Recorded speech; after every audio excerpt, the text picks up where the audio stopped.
changing locations and shit. Man, get into this motherfucking bag. Stand on the way I made. Sacrificing time for this shit. Man, I got a plan. Tried to tell niggas years ago. They ain't understand. Riding by myself in this coupe. I'm all in my head. Everything in life you can't replace. I build relationships. Pretty little smile make a nigga wanna lock it in. We met the same time I lost a friend. We should try again. You been on my mind. You should hop in. I ain't gonna hurt you, baby girl. You know we locked in. Used to be on FaceTime calls on the regular. Never made time, landed on my busy schedule. Now every time I get the bay, you know I think of you. Working on your brand, love, you know that I. Yeah, it's goddess.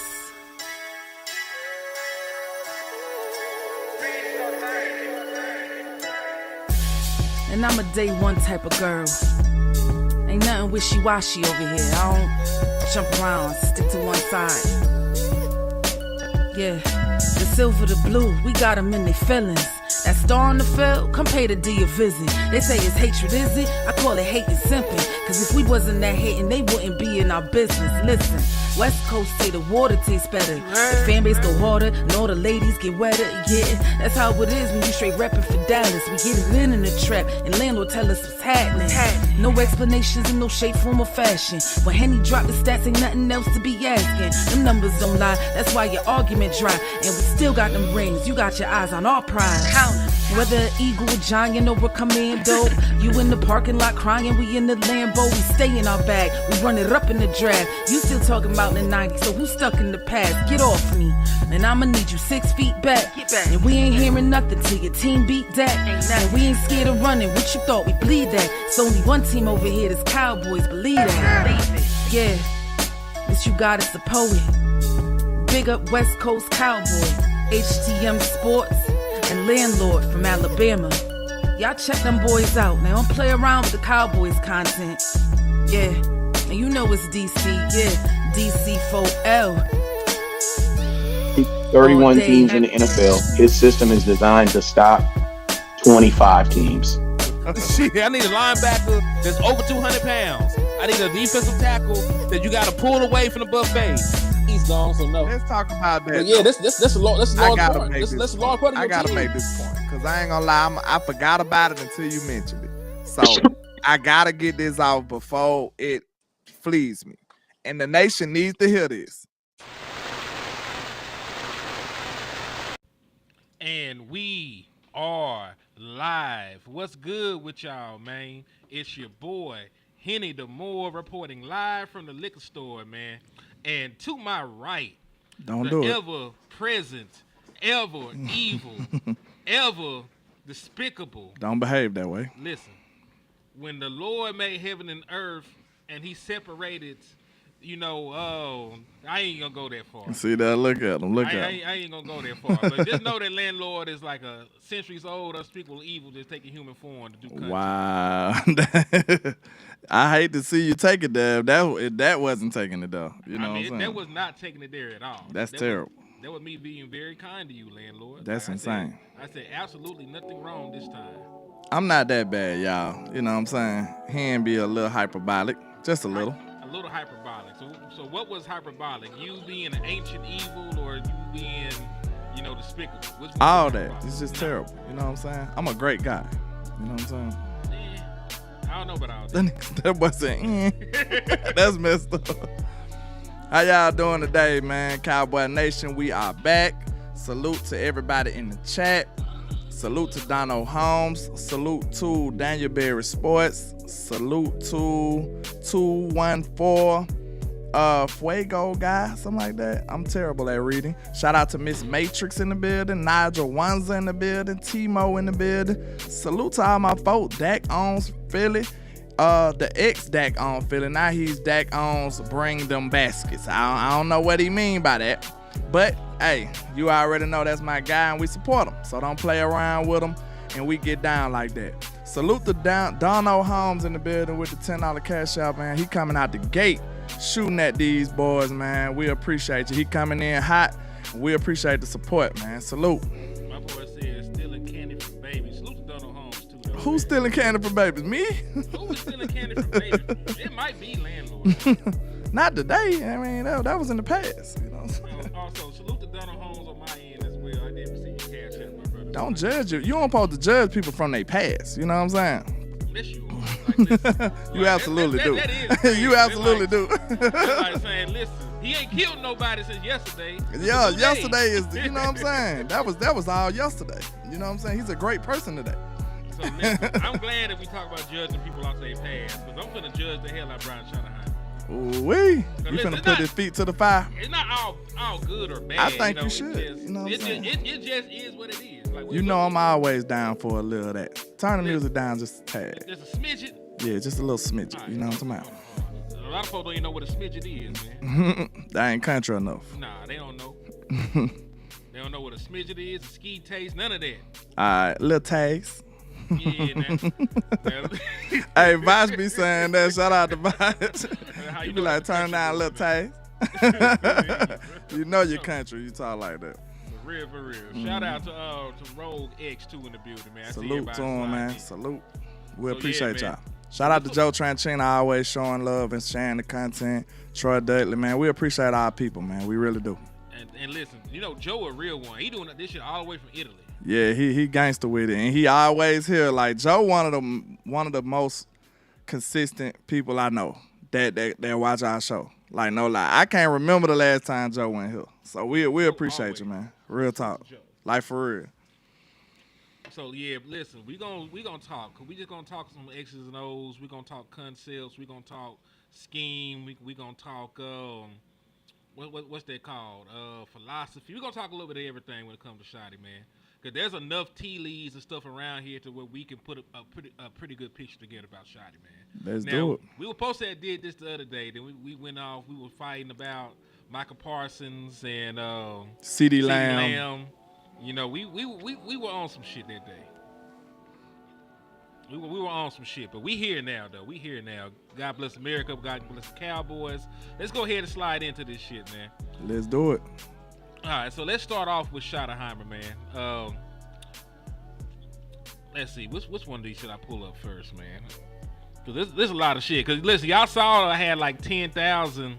I hear myself on the mic a little bit too much. I think I want to turn that down a little bit more. Boom. Okay, now we Gucci. All right, so now let's talk about Brian Schottenheimer and conceptually, because he always talk about motion and creating mismatches and all this other stuff. We talked about this slightly the last time, but we never really got in depth with it. So this is really from his daddy playbook, and we know that he adopted a lot of stuff from his daddy. Matter of fact, if I ain't wish y'all happy Father's Day yet to all the pappies out there, happy Father's Day.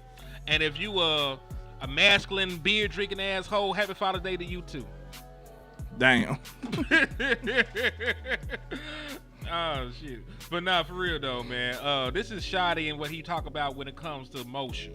And we know that he adopted a lot of stuff from his daddy. This is straight from the playbook, man. And listen, we did a lot of legwork to find this stuff, man. So if you appreciate the content we finna give y'all, hit that like button, hit that share button, hit the cash app. Slap a Eagles fan while you at it, man. They been out here acting real reckless lately. So if you love us, man, you know, you can go do one of the 4 things, man. We appreciate it in advance. Then you already know. I heard Trump just passed a law to where, you know what I'm saying, if you smack a couple of them, you don't even get no jail time. You know what I'm saying? Allegedly. You know what I'm saying? So you good.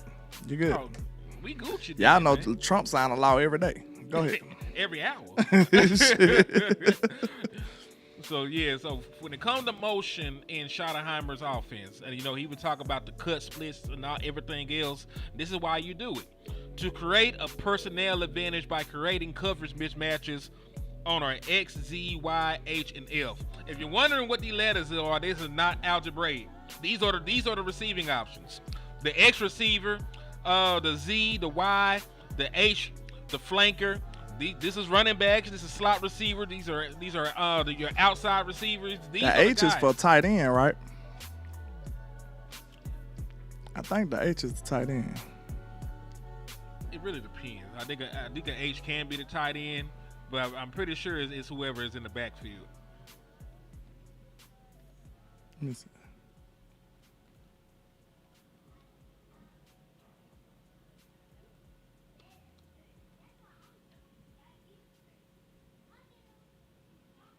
Yeah, we got you. What happened? What? I'm still here. Oh, you got really quiet. Nah, I thought you were looking at something. You Gucci. No, go ahead. All right. So create a personnel advantage by affecting changes in run support and force responsibilities. So what a lot of people don't understand is the force guy is usually the edge contain people. You're going to force the play inside. You know, that's what you do when you set the edge. Where when you motion guys across, and it changes, you know, it changes who's on the strong and the weak side. So that responsibility might also have to flip as well. Yeah. So it might be whoever the edge's job to be the force defender on the strong side. If the strong side changes before the snap, then at that point my responsibilities in the run game also changes. You know, those are some things that thank you. I know I wasn't tripping. It can be anybody in the backfield. So yeah. So the H is the person in the backfield. Shout out to West Coast Cowboy in the building as well, man. Salute to West Coast. All right, so to create secondary movement in an effort to enhance our quarterback's ability to recognize coverage. So we talk about that, creating a mismatch. And really, a lot of times, man, there is always, and this is what I want to talk about when it comes to like understanding coverages and reading a play. There is no such thing as a play that has zero weaknesses and zero flaws. There is always an answer to the test when it comes to offensive and defensive football. There is a way to attack a defense and, you know, make a play against it. The issue is getting into the right play to attack that concept, right? So if you're running cover 2, the weaknesses in the cover 2 are the hole shots and the deep third. There's nobody in the middle of the field deep for cover 2. Well, if I don't have anything called to attack those areas, I'm already at a loss. So a lot of things, what the quarterbacks do before they even get into it, is they identify what the coverage is and they make the check into the play that can attack that coverage. Yeah. That's why when you hear Tom Brady speak and talk, he said, I never hike the ball until I know for sure that the play will work. Like he might have to burn a timeout, but he said he ain't hiking the damn ball until he know for sure, or at least he think he knows for sure that he can attack the coverage. Just like you said, like every single play has a flaw. You know what I'm saying? It's things that can be exposed in every offensive play and every defensive play.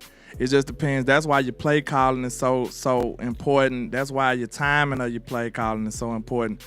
You got to figure out the advantages of every play. That's why you see them quarterbacks, like you said, like Peyton and Dak. You see Dak doing a lot of checking, and they trying to figure out the flaws in that defense and how to expose them and signal to their offense about what's going on. You know what I'm saying? They letting them know exactly the things they need to correct so they can maximize this play opportunity. So, yeah, it's just a chess game. You know what I'm saying? And that's why it's like sometimes some games it be like they got all the right answers. Then sometimes it seems like they got all the wrong answers. It just depends on your game plan. That's why your coaching is so important. Like in football, coaching is extremely important because, to be honest with you, the players are pretty much like chess pieces. And then, you know what I'm saying, the people who are the coaches are the players. You know what I'm saying? Correct. And listen, that's the reason why motion is a big advantage, you know, when you're trying to diagnose what the defense is doing. Because if I motion somebody across the field, regardless of if you're trying to hide it or not, because remember, like disguising plays is also a big part of what the defense do. So because you're not always going to just show what the hell you're doing. Most teams aren't going to come out and just show you they're playing cover 2 or they're playing zone or they're playing man. They might press up and act like it's man and they bail into a zone. They might be in a single high safety look before the ball is snapped, and they can rotate into a 2 high shell once the ball is in the quarterback's hand. So those simple things like that can not only buy you time, it also can, when a quarterback has those kind of responsibilities, it also could mess up the check depending on how well they identified it post snap and pre snap. Thanks. So that's one of the reasons why motion is a big part of Shotty's offense, because he's trying to make the job for the quarterback easier. A lot of times, if you motion somebody across the field, if nobody moves with him, that's a very good indication. It could very well be zone. Sometimes it's not zone though. Sometimes like, hey, we're gonna let him run across the field. We're gonna bump over. You know what I'm saying? Like, we might just bump somebody over, and we can still make the check back at the man if need be. So it's a chess piece. motion is not 100% foolproof. If it was, offense would put up like 60 points. Yeah. But you know, like, it is a very good indicator because sometimes it's very hard to disguise what you're doing when motion is in play, especially when you have multiple different motions. So, you know, being able to utilize motion and give yourself even an inkling of what the defense is doing is very important, and that's why Schottenheimer talks about it so much. Yeah, for sure. That's what's one of the biggest differences you see between like the modern NFL. Like they do a lot of motion, a lot of shifts, a lot of different little personnel groupings to make sure they can expose some of the normal defenses, a lot of the normal base defenses. You know, it's really tilted towards the offense these days, man. You know what I'm saying? It's like way more innovations and, you know what I'm saying, modernizations with the offense these days compared to what the defense do. Because, you know, it still ain't nothing wrong with a good cover 2 defense. It still ain't nothing wrong with a cover 3 defense. It ain't nothing wrong with man defense. Like, this stuff is still some mainstays in the league. You know what I'm saying? But you probably won't find too many teams running purely I formation like back in the day. You know what I'm saying? Like, it's a little different when it comes to the evolution of offensive football compared to the evolution of defensive football. And you can still win with defense. You can still be against the defense. But we know we seen some of the rules favor the offense, so that's why it's just tough to play defense these days. It really is. Like, you ain't lying. It's hard. I was watching an Ed Reed highlight compilation, and like half that shit would be like a 15-yard penalty. Illegal. He was killing people. He said, "Wow!" The ball flying people's hand. I'm like, God, like you cannot do that no more. I'm not gonna lie. Solely for them taking away like a lot of the aggressive hits, bro. That changed the game drastically, man. It did. That changed the game drastically. And you talking to somebody who played receiver back when that was legal. Like, you had to be a gangster to play receiver, bro. You couldn't just go out there. Man, you got to go hit a slant in the middle of the field. You running basically straight at the linebacker. And depending on where the quarterback plays the ball, you might get your head took off. Like, that just might be the end result. And you got to be gangster enough to go out there and catch the ball with your hand, bring it in, take the shot, get back up, and live to fight another play. You know what I'm saying? So this is different, bro. And then depending on the heart of that receiver, he might not want to do that. You know what I'm saying? He might not want to do it. Like, you know, we here at these little soft sports we got nowadays, though, that he made a business decision. Every play was a business decision back then. Every single one. Every play. Like, so you either gonna be built like that or you not. And you can't be on my field.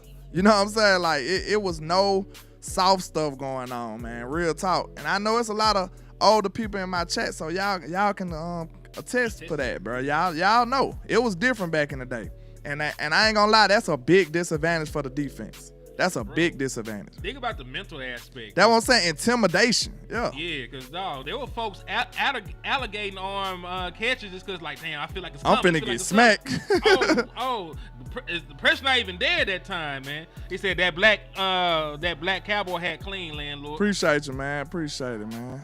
That motherfucker is nice. Appreciate you. But I ain't gonna lie, I like how, like we said, you can look at Roy Williams wasn't really that dope when you think about it at the end of the day. He was just smacking people, bro. Like, Roy was smacking the hell out of folks. Like, he made you scared to catch. Because that used to be like a skill set. Like, a big hitter was a skill set. Yeah, and it was valued. Yeah, super valued. That's why he made all those Pro Bowl selections. The last big hitter we had to that caliber. Now, I look at Dono as a big hitter. I don't know. It's been a minute since I seen one of those. You know what I'm saying? Them Dono hits that made us fall in love with his play. It's been a minute since I seen those, because, like, I ain't gonna lie. He laid Cooks out, bro. Like, that was crazy. You remember that hit? When he hit Dalvin Cook for Minnesota that game? That was one of the craziest hits I done seen in a long time. But, like, we don't see Dono get to that level no more. But, man, I ain't gonna lie, bro. Like, the biggest hitter we had in the past, like, 10 years to me, it was my boy J.J. Wilcox. That boy was laying hat out there. Yeah, Wilcox used to knock folks' earlobes off. He was laying hat. He Yes. was going crazy. But let's get back on that. I know we got a lot. Go ahead. You Gucci, man. Like, hell, the conversation's good. We can always take a break. Listen, this is our show. Who gonna tell us to get back on tag? This is our show. Facts. This is the reason that we do it. For real, though. But, yeah, man. So we talked about how motion can help identify coverages for the quarterback, and also to get your personnel in better position to execute their given assignment. So, all right, so cool. Let's say that it is man coverage, and I want to get my guy running a shallow. Well, if I put him in motion and give him a head start, is it not easier for him to run away from the guy defending him? Yeah. If I need somebody to pick the receiver, is it not easier if I motion him into a bunch formation so that he's right there? Facts. You know, so there's a lot of different things you can do with motion. Because listen, I know that we haven't been talking about like sets. You know, you have like a 1x3, a 2x2, a 3x1, 4x1. You know, like a 2 nub. Like there's all this different formations that you can go to. Personnel groupings and stuff. Depending on how many eligible receivers you have on one side compared to the other. Like the way that teams play defense also has to change depending on where everybody is located. So the rules for example, if a defense is playing match coverage, the rules for playing match coverage against a 3x1 is slightly different than the rules of playing match coverage against a 2x2. Right, so like those responsibilities change, and especially if you force that change right at the snap, you could be in a 3x1 all the way up until the second before you snap, and then the last moment you have somebody screaming across the field to set up that 2x2, to have that man in motion at that point. So like you give yourselves like a lot of advantages, especially if you're when you call the motion and what the defense is going against. He said, "What up, Henny? What's up, HTM? What up, LandLord? Was wondering if y'all gonna do a film breakdown on Jerry Jacobs. Cowboys brought him in for a workout. Probably not. Honestly, no lies to be told right here. If we sign Jerry Jacobs, I might see what I can find for him. But I don't know what his background is. I don't know how much he actually played in the NFL. So I'll have to see, but probably not. I'm gonna have to look him up. Who is that guy? It's a cornerback from the UFL that they brought in for a workout. Oh, okay. I think they already selling us on Elam. Elam and Bland gonna be your cornerback starting out. Man, do you think that Trayvon Diggs played week 1? I know we're getting sidetracked, but I'll bring this down for a second. I hope so. If he can, I don't want him to, but if he is, let's just say a miracle happened. Like, you know, if you believe in God, you should believe in some miracles sometimes. You know what I'm saying? So, hey, let's say a miracle happened. And Trey is all the way 100% healthy for week 1. I'm on that side. But the likelihood, let's just say, you know what I'm saying? The likelihood of that happening is very, very slim. And I wouldn't advise him to, unless he feels like, hey, you know what I'm saying? This was amazing, a miraculous recovery all of a sudden, and now he's just feeling like a kid again. That's the only time I say I advise that. You know what I'm saying? Yeah, I wouldn't, because I don't think that this man is Wolverine. I don't think that he's regenerating that quick. So I want the best for Trayvon Diggs. I want him to be in Dallas long term. I want him to, you know, spend his prime in Dallas, being healthy, playing for the Cowboys, and helping us compete. I don't know if that will ever happen if we rush him back year in and year out from these kind of season-ending injuries. I just don't view it as plausible. Like you said, a miracle can happen. You know, God done turned water into wine. He helped convert Saul into Paul. You know, like miracles happen, but you know, I don't think it's likely in Trayvon Diggs' instance, because you know I think he takes too much pink Molly with his brother. Yikes! In the good chill out! Don't do that! I'm just saying. All right, man. There has been no proof of that. Here, don't do that, man. Like that. All I'm saying is, like when the motion hit, you know, Trayvon Diggs might get stuck because you know he might be tweaking a little bit. He might have caught a contact being around his brother. You know, you take the pink Molly. I heard you can get high from skin to skin contact. He might have gave the man a hug, and he gonna be zooted. Oh shit! All right, but let me see what else is on here when we talk about motion, because there's a lot of things that are positive about motion, and it's a laundry list of shit that he got on here. Let's see, what was the last one? Oh, to create problems for the defense in man under coverages when attempting to hold or bump receivers at the line of scrimmage. Yeah, you can't really play bump and run when somebody's in motion. Like, how the hell I'm supposed to get a hand on you and you run across the field? Thanks. All right, to cause movement. I'm going to run through the last couple, and then we're going to discuss how we feel about that being implemented, and then we'll move on to the next shit. All right, to cause movement on the part of the defense in an effort to realign their personnel with the coverage calls and changes and not allow them to set themselves and react to familiar offensive patterns, make the defense play on the move. That's very smart. And this is old. You know, like Marty was doing this with the Chargers. This is back in like 06. Yeah, I mean, like we said, he should know exactly how to run an offense these days. He been around the block, and like he claims that he didn't have sole possession over the offense. So even these little things these nuggets that we gathering should be like, you know what I'm saying, pieces to the puzzle we trying to figure out what type of offense Mr. Schottenheimer gonna run. Correct. Because they said, they said with like 30% of his offense in Seattle, and we know he ain't called not a single play over here. So, yeah. You know, and I also think that will play an advantage in us, you know, early on, because they ain't going to have like a deep well of knowledge to say what his offense is. So you might be able to get the jump on some folks, especially early in the season without a lot of tape. Exactly. All right, I'm going to knock the last two out real quick. To force opponents to spend practice time and effort on adjusting to movement patterns rather than improving defensive skills and schemes. And that's some Game of Thrones shit. Like, hey, man, we're going to run motion just so you got to practice for it. Yeah. I love it. All right, to create a visual complexity to the defense, yet be able to run the same basic plays from a variety of looks. And that is entail what motion meant for Marty Ball and what it probably means for Brian Schottenheimer, the son of Marty Schottenheimer. So what are your opinion on all that? I know it's a lot. It's a lot. It's a lot.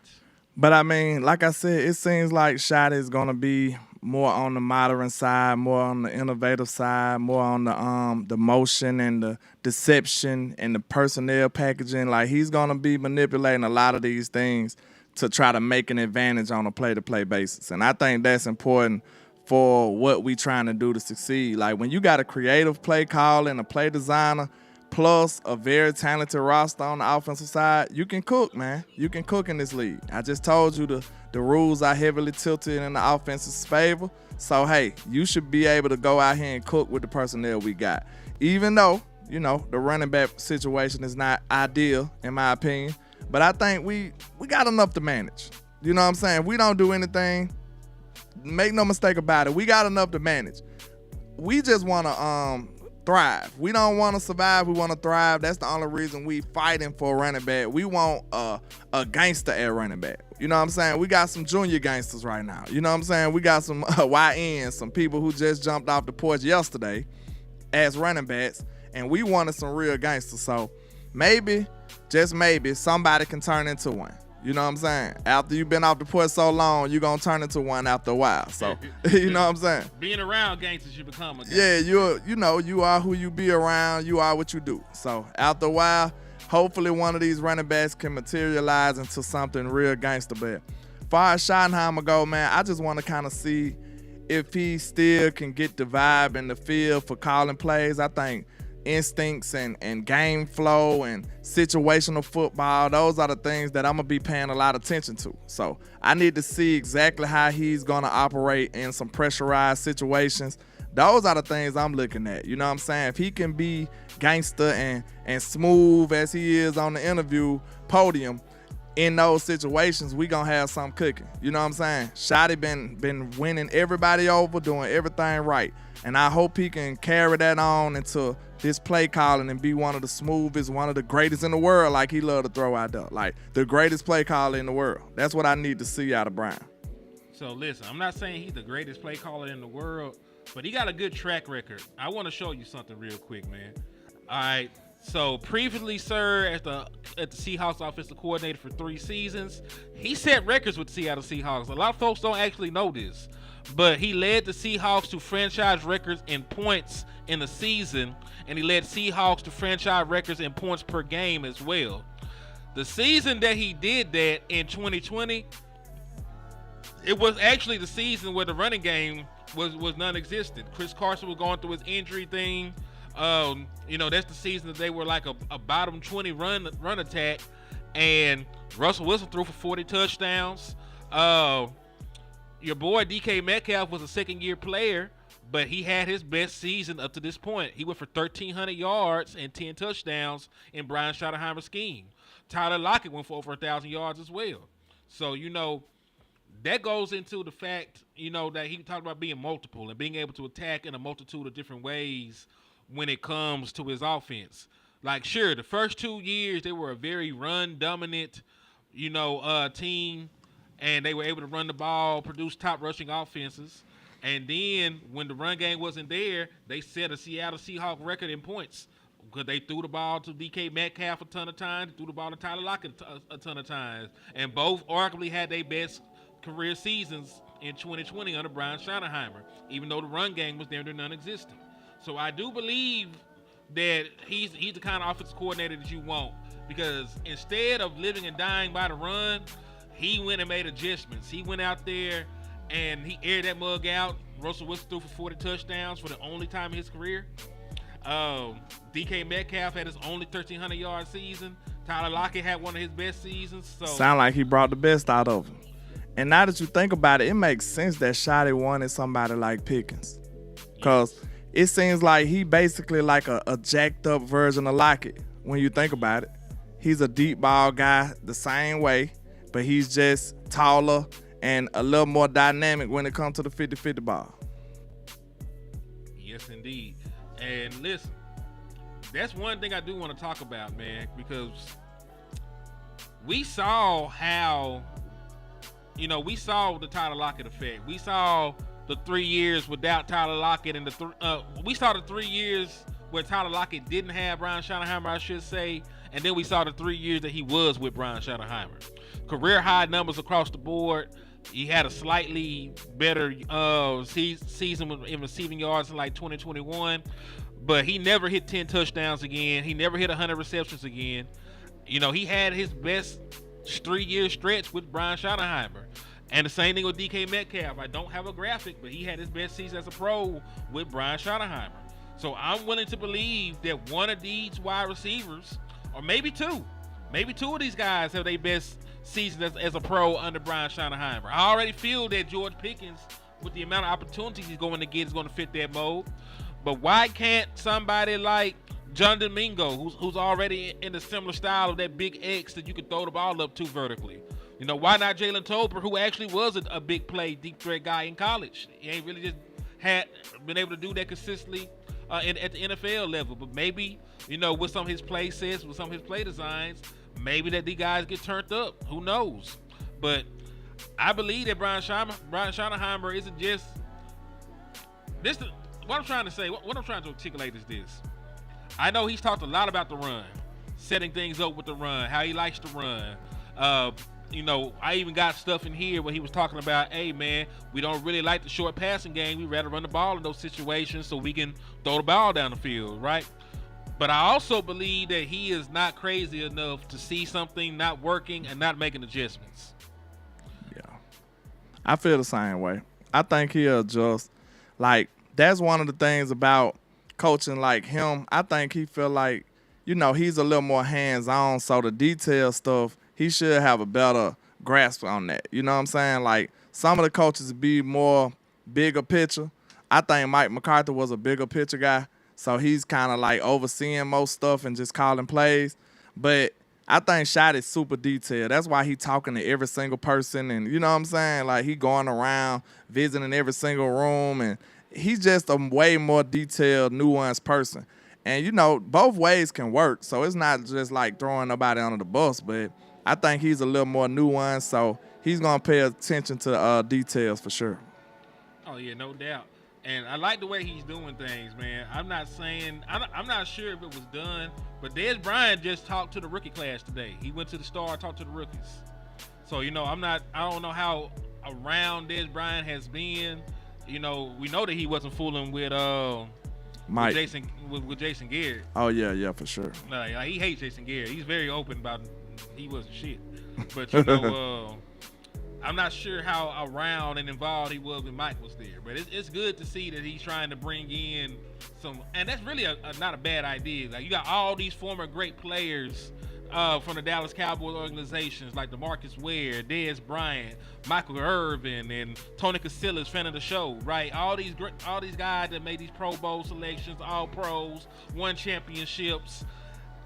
It's a good tool to have, especially in teaching, when you got young, aspiring, up and coming athletes. Like, I think that's a good approach that he's taking. I think that bring back the culture, man. The culture of winning. The C word again. What, the culture? Yeah, Culture. Captain Culture.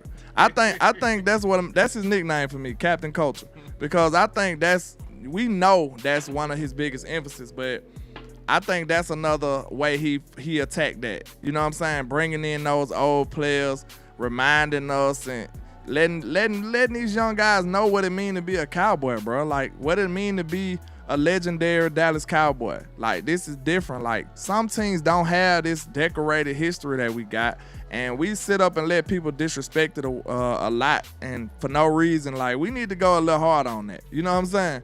Like, bro, we still the Dallas Cowboys. We still one of the best franchises in football, even if you hate us. And we know we the best. So, you know what I'm saying? We need to demand a little more respect like that. We need to walk like that, talk like that. Like, we need to real life embrace that. And I think that music type situation, I think that's gonna help us out a lot though, because you want the young guys in their element, man. Like, I ain't saying it's the biggest deal ever, but I mean, I work listening to music. You know what I'm saying? I think everybody work a little better when they listening to music. So if you're not letting them get in their comfort zone, sometimes they might not want to come there. You know what I'm saying? It's like, damn, I gotta go to work. And now I can't listen to nothing. You know what I'm saying? But when you change that, now they like, man, I get to go to work. Like, you want to go to work now, because you know you finna still be able to be yourself, be free, have fun with the work. So I think that's a great environment. That's some good camaraderie for the guys, man. So, yeah, we looking forward to seeing the results on the field, though. That's all I'm waiting on. Hey, facts. That's why I mostly talk X's and O's on here. Because, listen, I love what you're telling me, Shotty. It sounds amazing. But let me do some digging to see what the hell you was over there in Seattle doing. Yeah. Also, shout out to Numbhead Neil. He said, what's up, gents? He said he slapped up 1,052 Eagles fans before checking in. Hand is falling off with all the rot. Because, listen, they are contaminated with, like, salmonella, West Nile virus, and herpes. So, it's like a mixture of nastiness when you touch an Eagles fan. So he shorted us 48 though. He should have went ahead and made it. You know what I'm saying? A pure 1100. The full 1100. His hand would have made it. It's already holding on. We appreciate your efforts though, man. We appreciate your efforts. Man, salute to my guy though, man. Yeah, he said LandLord, AirPods always in at work. That's LandLord for sure. Facts. I'm look, but I'm gonna work like crazy when I got the music going though. See, when you ain't thinking about the work, it make it go way easier. You know what I'm saying? You just working, but you vibing in your head. So yeah, that's a better way to work, man. And look, who work out? Could you imagine working out without music? Hell no. I ain't gonna lie. I done 100% turned around and went back home because I left my headphones. I ain't gonna hold you. Like, hey, that's why I ain't in shape now, probably. But goddamn it, I need my headphones. I need my headphones, man. I had to go back home to get them. I can't survive. Sorry. Hey, it is what it is. But like you said, that music shit might help them. Like, hey, instead of being intimidated, they might be too turned going out that mud. You see what I'm saying? And then, like, it's a little aspect to younger players, bro. You might supposed to be scared. But you so young and turned that you don't know no better. You go out there and do something you don't even supposed to do. You know what I'm saying? Like, you supposed to be afraid right now, but you just so young, crazy, and green that you just go out there and defy all the odds. Like, that's possible. You saw Cooper DeJean pick off Patrick Mahomes. That wasn't supposed to happen. Yeah, you see what I'm saying? He just young and turned and ready. Like, hey, let's do it. Hey, but I found this article, man, about the Brian Schottenheimer scheme. And they said, this man said right here, Seattle Seahawks on Sports Illustrated. Matty Brown is the author. Seahawks offensive coordinator Brian Schottenheimer schemes one of the NFL's best designed passing attacks. Like, that's a glowing review just from the start of it. Got him and Russell Wilson posing like they just won every championship in the world. Facts. All right, let's get into this shit. Let's see what they talking about. Seahawks offensive coordinator still isn't getting the credit he deserves. Week 9 home victory over the Buccaneers, 40-34 overtime squeaker they put up 40 points. Was the latest example of Shotty's dream scheme. He dictated, adapted, and adjusted. His attack dragged Seattle to a 7-2 record. Damn, they over there hooping like that. Yeah. So this is neither here nor there. How would you feel, LandLord, if Dallas Cowboys started off 7-2 this year? I feel great. Excellent. Which losses would you accept? Like, it depends on. I got to see the first 9 games. First 9 games. Okay. I need to see them. Let's say your only 2 losses are to. Because I don't want to lose to an NFC team. I'm trying to see if there's any worthwhile. Don't matter what you want to do. Let's go off logic a little bit. All right, let's say our only 2 losses are Green Bay and Philly. But that's 2 of them though. we done beat the shit out of everybody else. We done smacked everybody else on the schedule to that point. Can I take Green Bay back? Because I think that's a mindset game, bro. Like, we probably should beat Green Bay. But are we? Are we going to beat Green Bay? See what I'm saying? That's a mindset game. I feel like those are the games that Shotty should win. Like, what? Okay, if we still have the same problems with the same teams, how are we feeling? Because, like, it's not the coaches no more. It's the players. Like, if we still can't beat San Francisco when we line up, no matter what the situation is, no matter what the, you know what I'm saying, personnel looking like, and we still catching L's to San Francisco and Green Bay, after a while, I'm looking at y'all just like, hey, man, listen. It ain't too many more coaches we can bring in here to try to blame for this. Like, it's something in the players' mind that we got to get them over. You see what I'm saying? Because we supposed to beat San Francisco last year, bro. San Francisco, yeah. We supposed to beat them, bro. It was no reason for us to lose that game. Well, we should have, but we know what happened. A couple drops. A couple drops. Like, even think about that drop that Turpin had. Love Turpin, but third down, like, best throw. I think it probably was that best throw of the game. Hit the man down the sideline, both hands. If he caught it, he would have been in bounds. Like, he dropped it. You know what I'm saying? Like, Rebel span forward when we had opportunity to go up 14-3. He dropped the ball in the end zone. He did. You know what I'm saying? So, like when you leave meat on the bone, of course you're not going to get full. You know what I'm saying? You're going to leave hungry, you leave meat on the bone, man. He said, one take. Yes, I also believe if we get one, can definitely go 7-2 to start. Oh, Arizona. Like, Arizona sort of, yeah, we lose to Arizona all the time. I always lose to Arizona. Yeah, so we got to figure that shit out. But, we should be able to break some of these curses. Because Philly ain't a curse. Like, we still. Oh, we ain't worried about Philly. Yeah, we should split that at the worst. At the worst, we're going to split with Philly. I'm not concerned about that. All right, so let's just go through this. It was nice to see Seattle have a season-high pass rate of 66% in neutral situations. You know what might be the best situation, though? I'm sorry. I might forget this. I'm going to have to say it. Go ahead. Best case scenario for the Dallas Cowboys to get to the championship. If we play the Eagles in the NFC Championship. Because I feel like we get up for them games. Like, real talk, we'll be ready for Philly. if we ain't ready for nobody else, bro, we'll go into Philly like, let's go. And Washington, so they good now.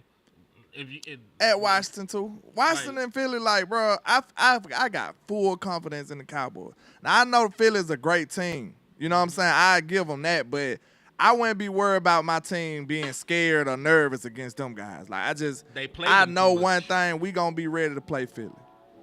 When you play somebody all the time, there is no fear. Yeah, like, you know them.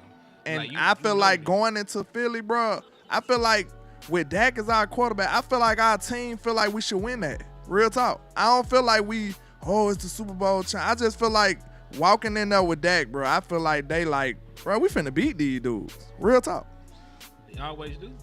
Matter of fact, Dak said that Philly is one of his favorite places to play. I'm telling you, he finna. I just feel like he bring that far as that confidence far as the team go, and I don't think they gonna fear Philly going in there. Now, hey, if they don't fear him and get whooped, that just might have didn't take it serious enough. You know what I'm saying? But I don't think they gonna be scared about it. Yeah. No, you ain't lying. That's a damn good point. This is a very good point. Like I said, this is our show, nigga. You ain't gotta apologize for stopping anything. Yeah. I just felt like that'll be a dream scenario. We mess around and play Washington in the NFC Championship. Who won't be confident in that game? Not a single soul. Like, man, we gonna beat the shit out of Washington. Bro, the Cowboy Dak? Shit. If Cooper Rush can beat him, we can beat him. Man, we'll smack Washington around. Real talk. All right, good. This thing need to load in. Because I really don't care about the article itself, but they were doing like some film and some breakdowns on some concepts, and I need the shit to load in real quick. Oh, here it go. Shit, I talked all that shit and it's right down here. So this is a drive concept. Because listen, all 22 film from back then is not on the stuff that we use. So, you know, it's hard to come by. That's why when you find stuff like this, it's like striking gold. The score is 27-27, by the way. So Brian Schottenheimer's defense did him no fucking favors throughout the course of this game. But I'm finna show you this drive concept that he ran and how it worked. Well, I'm just gonna play it. I'm finna let it go through. All right, they lined up. It's gonna be a drive. I think it's man coverage. Running away. Big play. Down the sideline. Out of bounds. Now they finna show you why it worked. They were in cover one. They illustrated it out. Everybody is manned up. Cover one defense. Single high safety in the back. They finna show the diagram for the play now. Drive. It's gonna be a shallow, a big dig, and 2 clear outs. Right? He's gonna be able to run away from the defender. All man beaters too, by the way. All man beaters. Nice little rub, nice spacing. Like, this is a telegraph. Look how much space there is right there. This man got a free release off the ball. Just because he could not come through because the drive gonna get into his route, but the big dig is going to pick on the way into his release. So this is a beautiful concept. Very and easy. A drag is always gonna stress out a man defense. Yep, especially with somebody with that kind of speed. That's time to lock it. I thought it was like it at first. I couldn't tell though. That's the type of play you would run for Lockett. You know what I'm saying? Here's a motion. Given his speed and skill set. Same damn play, different look. Now you can put DK on that and just let them pray to God they can tackle him. Get him with a full head of steam. You know what I'm saying? Let DK run that too. Hey, you remember what he said about being multiple, running the same thing from a different look? Yeah. He was out wide, but he motioned him in so he can benefit from the pick still. But they just ran it from a different formation. It's the same exact concept. It's still a drive concept. I love that crossing scheme down there at the bottom. That's dope. Oh yeah, the switch release. Yeah, that's dope. And what's crazy is just window dressing on display. You know you can get back to it, but that's and you know he gonna go back to it. He probably will. Because it still functions the same way. You still got 2 guys clearing out vertically. You still got a shallow cross, and you still got a dig.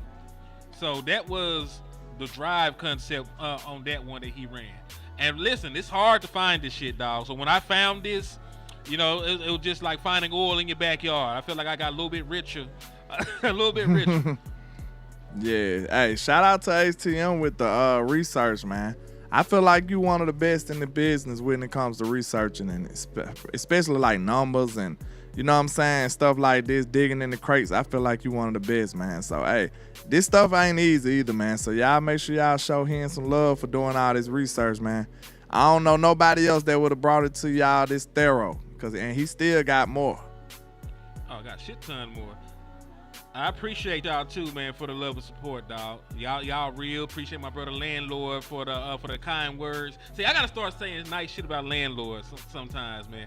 Cause sometimes it's crazy. Sometimes, man, cause like you an evil country nigga, all kinds of stuff when we come on the show. You know what I'm saying? So I gotta be nicer to my homeboy, man. I gotta, especially during like this is like male mental health month, and I be talking crazy. He trying to make me tap out of it. I be talking crazy about my boy, man. So I gotta be better. I got to be better. Crazy work. They got more on here because I know it's here. I just gotta see. You know what? I think after this ad moves, then the next video gonna play for the next concept. I just gotta be patient. I just gotta be patient. I do want my shit right now though, cause I ain't here to watch no ads. Nope, it's in here somewhere. Cause I already stole the screenshots, so I know it's in here. There you go. Nah, that's the same one that just played.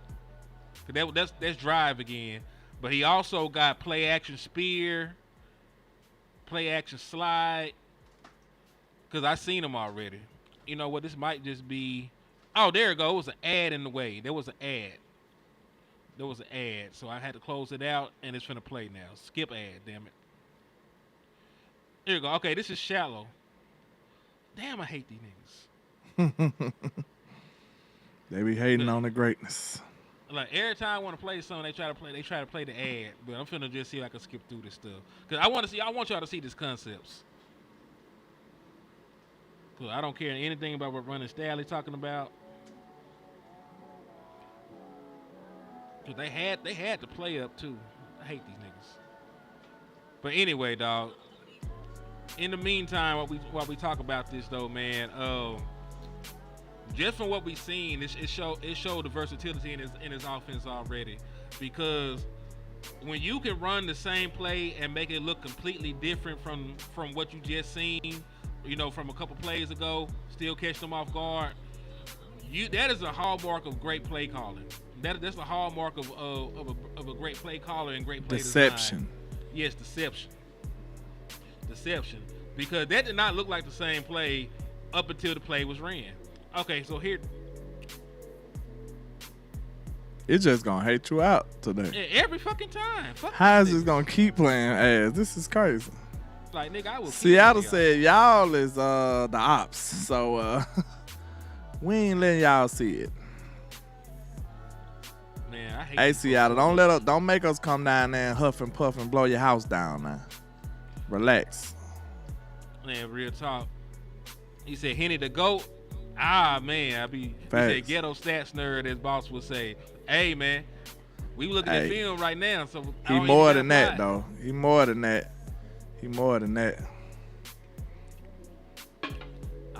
All love. Let me see. If they ever get through trying to tell me what the fuck is this Monjaro?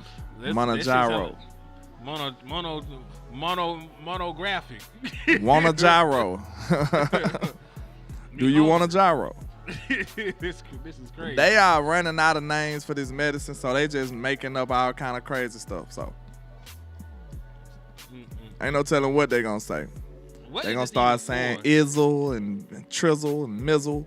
What are they treating? They just got random men standing around. I seen a nigga at a wedding. I seen a dude blowing bubbles. You know how they do. They gonna make sure they trying to show you that you gonna be feeling excellent after you take this medicine. Like, they ain't even studying the medicine. Like, you just gonna be feeling absolutely wonderful afterwards.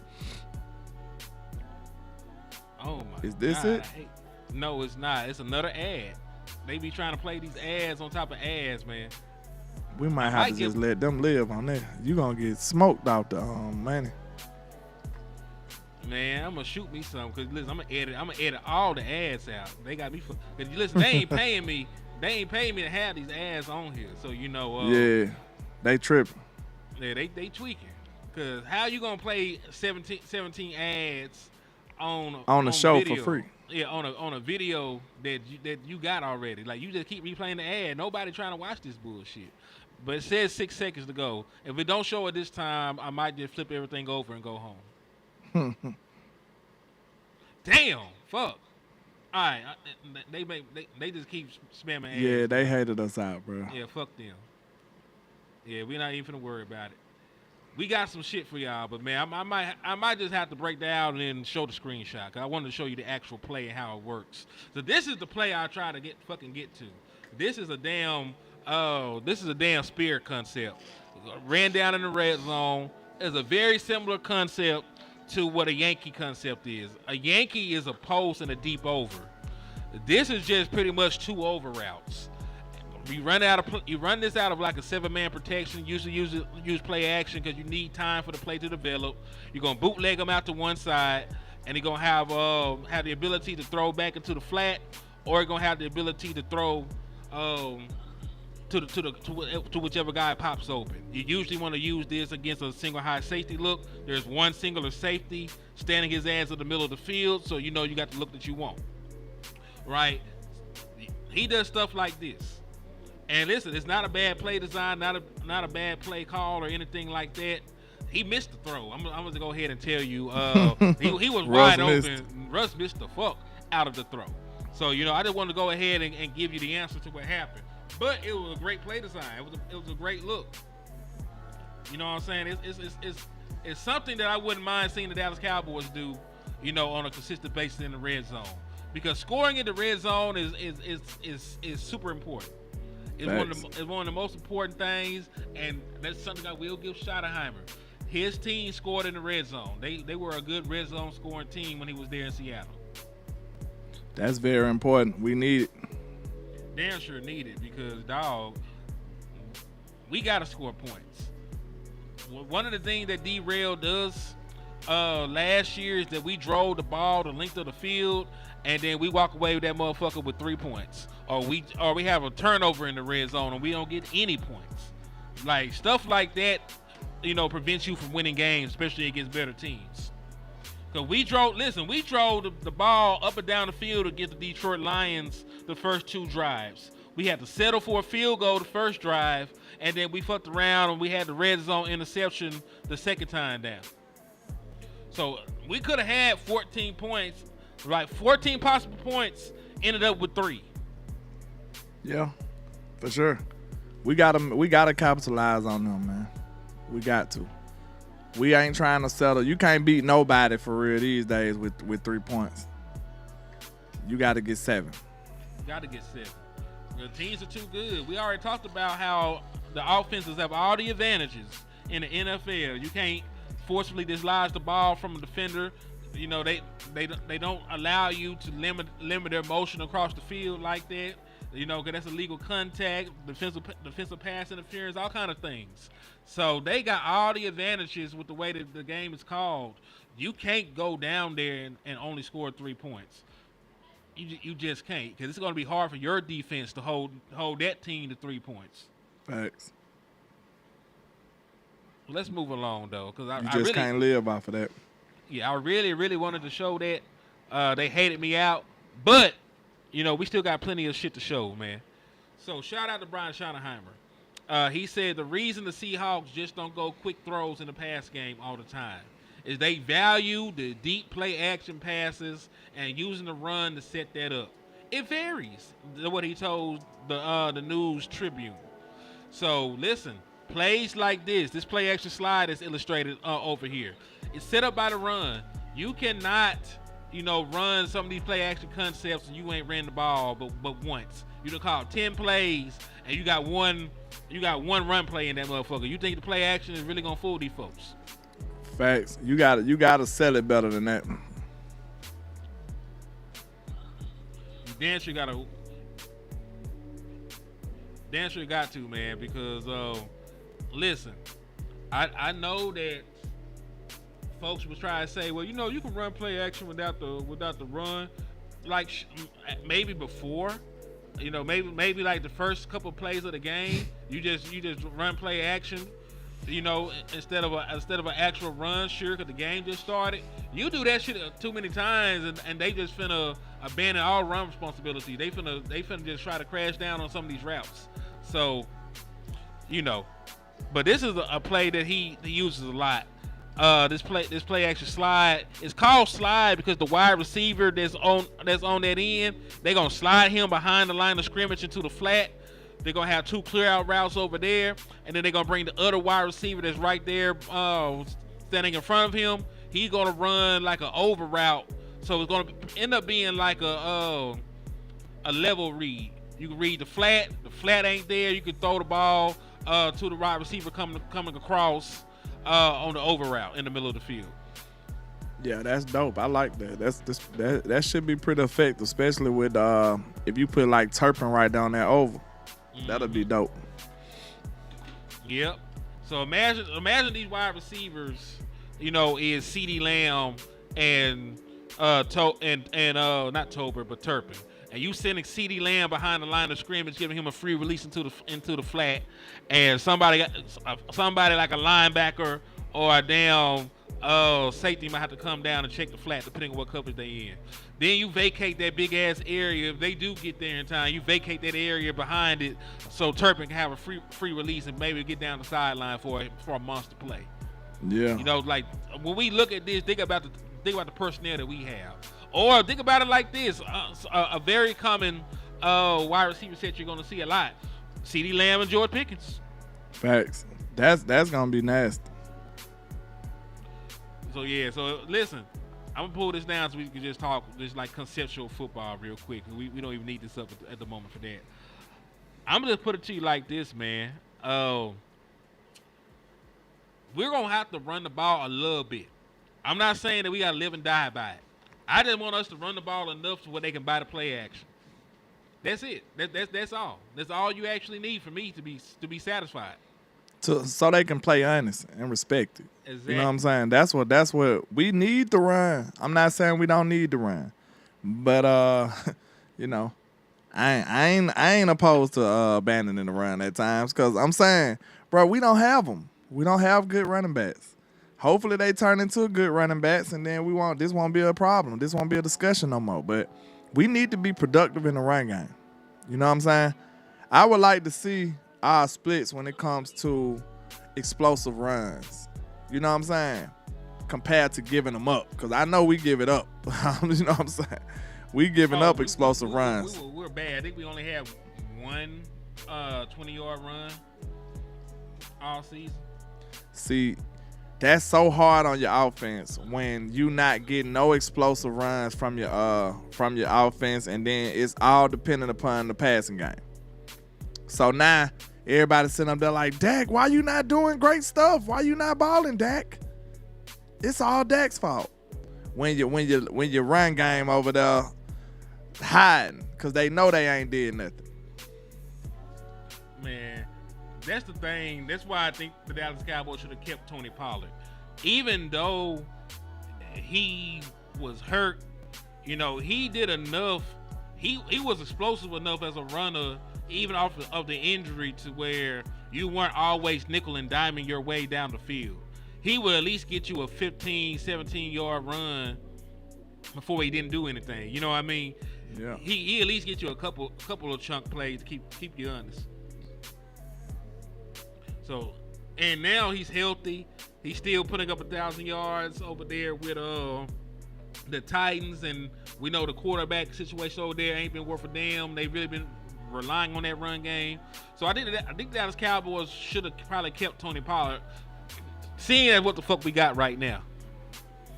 Because you could have had Tony Pollard, and then you could have just drafted, you know, like a power back. You could have drafted like Martinez or something like that, and that could have been your 1-2 punch going into the season. You would have probably felt better about that. Or David Neal.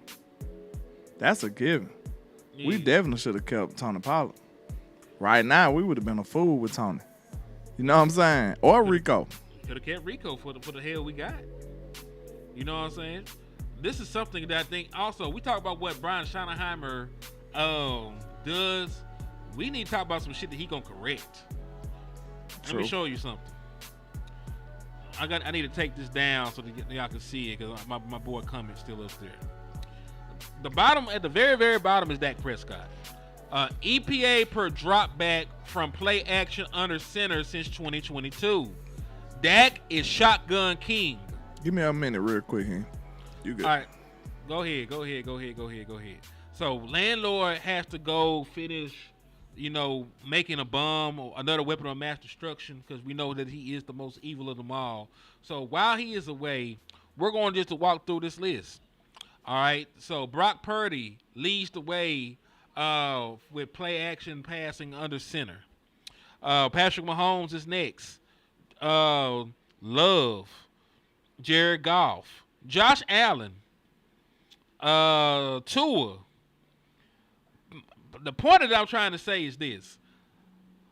Dak Prescott is putting up great numbers. He's doing phenomenal, right? 2023 was an MVP candidate. He put up all these great stats. He's doing it primarily from just open field shotgun passing. And I think that it's a detriment to Dak Prescott and the Dallas Cowboys offense. Because I think if you put Dak Prescott back under center and he's able to get the play fakes, he's able to utilize the run game, he's able to set up some of these 7-man protections. You're able to set up some of these 6-man protections. Give Dak Prescott more time to push the ball down the field. I think it pays dividends for the Dallas Cowboys, man. Because listen, I'm not saying that Dak Prescott is bad. I'm just saying that the way that we're asking Dak Prescott to never be under center, to never, be under center, is a detriment. That's a hard way to play. Because think about it. There's only so many run concepts that you can even run from play action formations. From like just being just in shotgun, like being straight shotgun, 5 wide, 4 wide, and a nub maybe. It's hard as hell. It's hard as a motherfucker to just go out there and play offense like that. But Dak Prescott has done it at a very high level. Right? He's done it at a very high level. But when you look at some of these other quarterbacks, Brock Purdy has been to a Super Bowl and he's been to an NFC Championship game in that time frame. Patrick Mahomes has been to 3 Super Bowls in that time frame and won 2, playing a lot more under center than Dak Prescott has. Jared Goff went to an NFC Championship game. We know that a lot of the stuff that he does is under center play action passes set up by that run game. Josh Allen, Josh Allen is a great quarterback. He's a great quarterback. I take nothing away from him. But I'm just saying, if they're putting him under center, you know what I'm saying? If they're putting him under center, you should probably put Dak Prescott under center. Matthew Stafford is under center. Tua is out there. He's under center way more than Dak Prescott, and he got Tyreek Hill and Jaden Waddle. So my point is this, man. The Dallas Cowboys need to rethink how they're calling their passing play, how they're calling their passing attack. Because by the numbers, Dak Prescott is an excellent play action passer. Like, his stuff is through the roofs. His touchdown percentage is higher. His turnover margin is lower. His completion percentage is higher. Passer rating is higher. But it just seems like we never really put him in situations where you can actually sell the hard play action play fakes. It's very hard to have, play action fakes that they just gotta dive and crash in for out of shotgun. You give the little feint.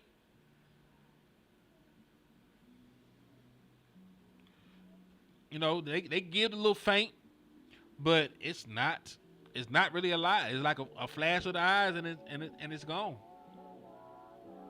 He said Boomer Eisen 2.0. Why can't I see DeQuincy anyway? DeQuincy, I don't know who done hexed you and cursed you. Every time you in the chat, I cannot see your comments no more. I don't have you blocked. I don't know what the hell they done did to you. But I cannot see you at all, DeQuincy. So shout out to my boy DeQuincy, man. Whoever done bamboozled DeQuincy, you're wrong for that, but I don't ever get to see my boy comments no more. I'm gonna figure out a way to get you back in the chat box, Quincy. I'm gonna figure it out, bro.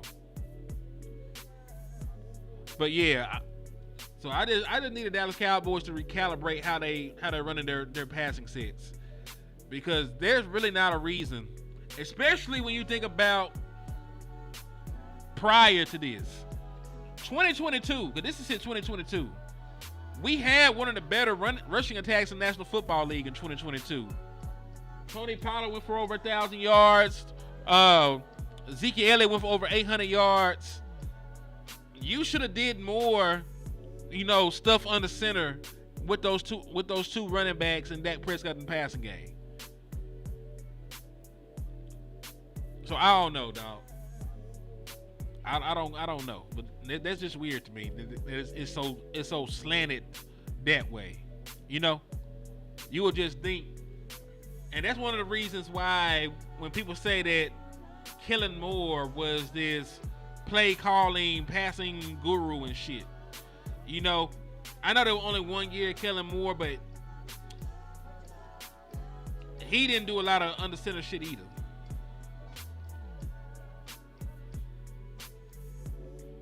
And if you wanted to criticize Mike McCarthy for anything, that might be one of them.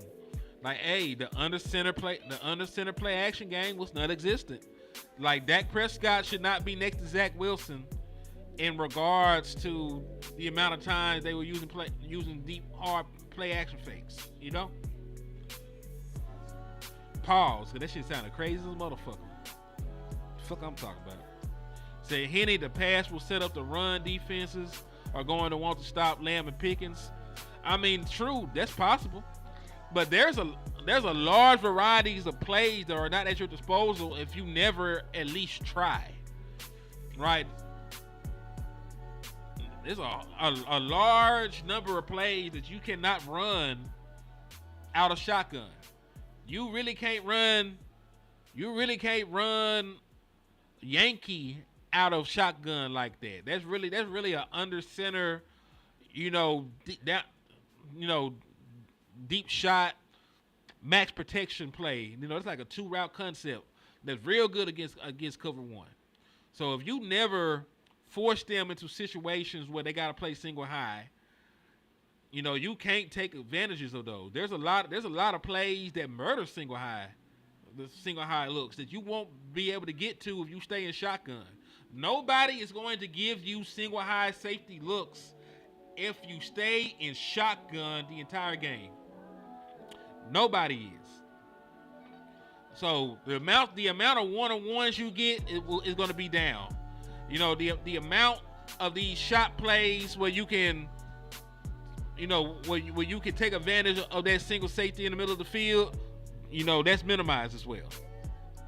Right? So you paint yourself into a corner when you're only playing out of shotgun, because there are limits to what every formation can do. Right? And that's one of the reasons why when you look at like the Dallas Cowboys rushing attack, if you're never running from under center, if you're never running, out of power formations, if you're never doing anything else but running out of shotgun for a majority of the time, it's not really going to work. Sure, there's teams that kind of sort of do it, but it's so skewed when you look at us. Like, we don't do it at all from what the numbers say. We just don't fucking do it. He said that was Jerry and his Hirschman Kellen. I didn't expect that offensive philosophy after seeing 2023. I mean, hey, man. But you got to think, 2023, we did not do a lot of shit from under center. We were spreading them out. We spread them out. We played find the scrub with CD Lamb. We threw him the ball 1,000 times.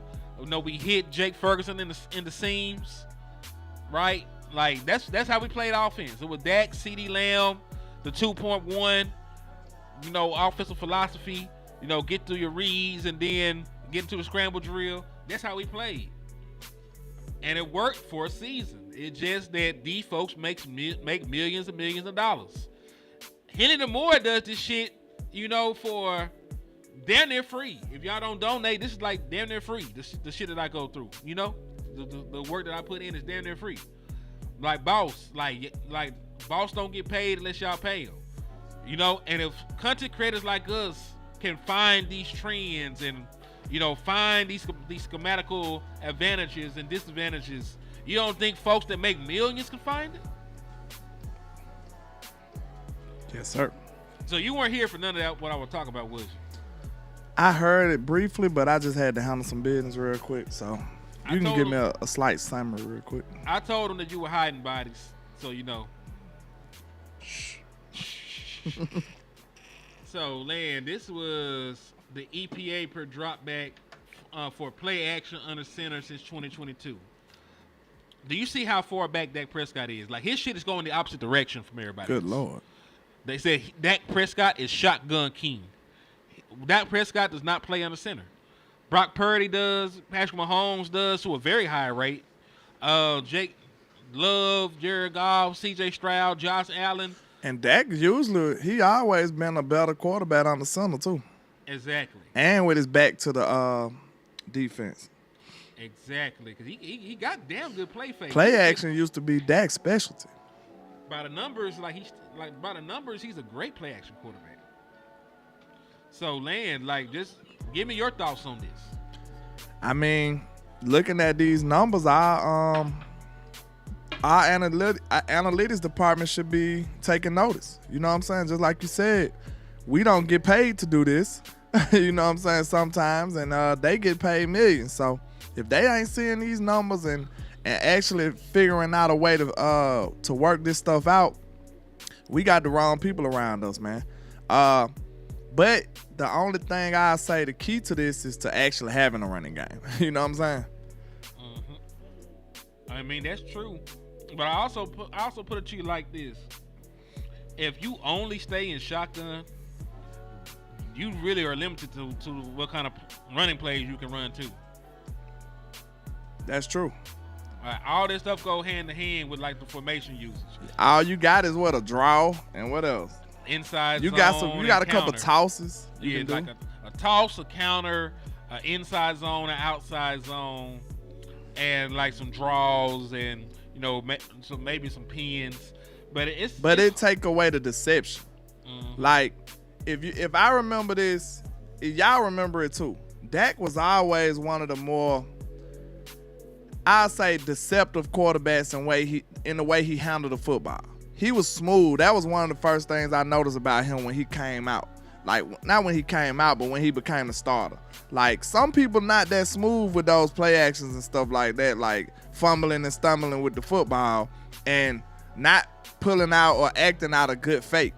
I think Dak one of the better ones at that. So we need to embrace that more. You know what I'm saying? When he was coming out, that's pretty much who he was. He was living off of it. So now when he reaches that peak level and raises his skill set, we just abandon it 100%. And then you see the better quarterbacks or the more productive quarterbacks in the league are still living off of that. You know what I'm saying? And I feel like that's doing Dak a disservice. Like, we definitely need to implement that back into his repertoire, for sure. For sure. And I feel like he's going to be unstoppable if he be able to get stuff like that and pair that with what he do now. You pair that with what he do now, I feel like, I'm going to just say it point blank period. If you give Dak Prescott a dope run game and an effective run game, an effective play action scheme, Dak is going to be phenomenal, y'all. It's no doubt in my mind. Like, when you see Dak struggle, he don't have these things. And you'll see Dak ball, and then after a while, the better teams will catch up, and now he can't sustain that because that's all he got. It's him dropping back from shotgun. So if you give him some more things to lean on, like a run game or a play action or some creativity here and there, Dak is going to be hard to deal with, y'all. He's always been a very efficient quarterback, too. Like, you don't see Dak as somebody who a volume shooter. Like, he's efficient. So you just got to put him in the right situation. And I promise you, I don't have no doubt in my mind if you put Dak in the right situation, he going to be ridiculous. Like, and that's for any quarterback will be better if you put him in the right situation. But when you got a truly talented or great quarterback, if you put a great quarterback in a great situation, that's when you're going to get some ridiculousness. That's when you get the MVP situations. That's when you be able to succeed and reach those pinnacles that we ain't reached yet. You know what I'm saying? That's when you get over the hump and break that Achilles heel. We shooting for stuff like that. So we just got to marry that great player with a great scheme, great situation. And I feel like, man, we going to go crazy. We going to go crazy. I agree with you on that, man. So, like I said, that's something that Scotty needs to fix. You know what I'm saying? Like, I know that it just now became his ship, but, you know, we be talking like, if you're there, are you really innocent? You know what I'm saying? That's the same thing they felt about Kamala Harris. I say that every time. Hey, man. Was you 100% innocent? How clean was your hands, man? Let me see your hands. Let me see your hands. There's a little blood on it. Let me see. You got a couple bodies in that closet from what you call them too? What his name is? Sleepy Joe. Oh yeah. Yeah, you got a couple of those bodies hidden in your closet too, but you trying to 100% disconnect yourself, Shotty. Like, that's what I want to see. Is that true? Because everybody gonna dog the man who can't defend himself. Oh yeah, of course. Mike McCarthy is officially the Dallas Cowboys scapegoat. That's something I had to accept. You know what I'm saying? I don't like it, but that's the way they treat their coaches on the way out. Everything under the sun was Mike McCarthy's fault. And now that he's not here, everything is wonderful. And everything's going to work, and everything is great. Do you remember at the end of The Dark Knight where he took the blame for all the Two-Face killings? Yeah. He just ran off into the night. Yeah. That's how they did. That's how they did Mike McCarthy, man. He just was the scapegoat for every single thing. And, like, I just be trying to be fair to people, bro. Like, people see me, like, banging against those crazy narratives that they throw at some of these people, man. It's not really for the person. It's for the fairness. Because I know far too well that one day it's going to be one of the people that I'm fond of and one of the people that you fond of. You should just be willing to bang for something fair, for what's right. Like, don't sit up there and just, you know, go along to get along because it's somebody you don't like. You know what I'm saying? Like, I don't like Mike McCarthy, so I don't care if they doing them dirty and not treating them right and not getting them no weapons. And, you know what I'm saying? Like, you should still be like, listen, I don't like that. You know what I'm saying? It's not right. Don't do it. You should still fight for what's right. That's all I do. Like, I fight for what's right and the fairness. It don't matter if I like the player or dislike the player or the person or the coach or whatever. I fight for what's right. Facts, dog. Facts. And listen, it's not fair, but you know, It's reality. The dope and the guns was in his car. They put it under his car and called the police. The dope and the guns was in his car, man. I don't know what to tell you.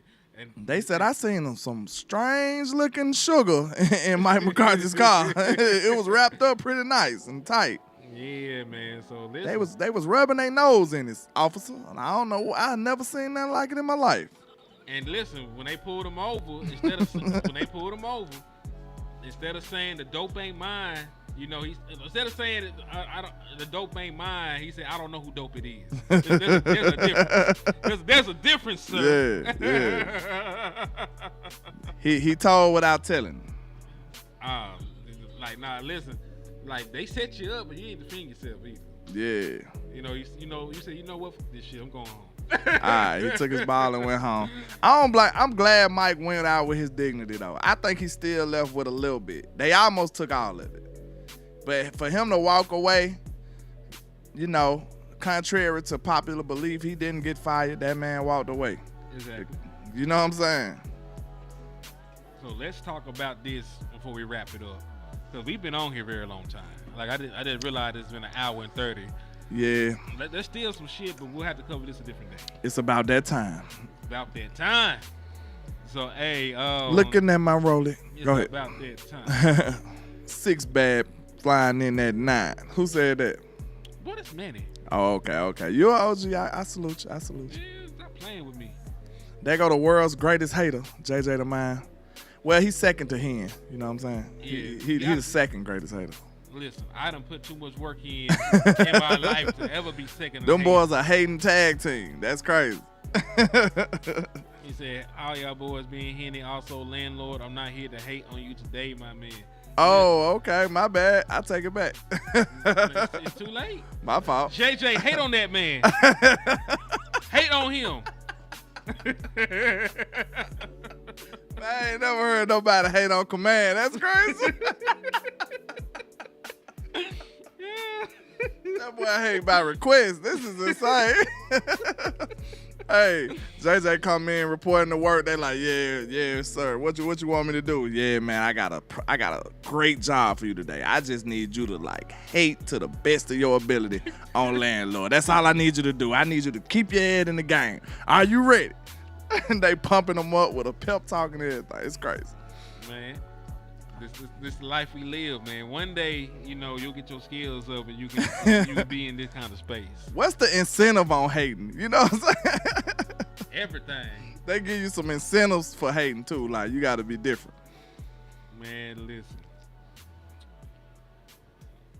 I'm like, you can probably hate your way into like a Rolex, a couple cars, a couple houses. Like, hate your way into a Rolex is crazy. Yeah, man, it's very lucrative.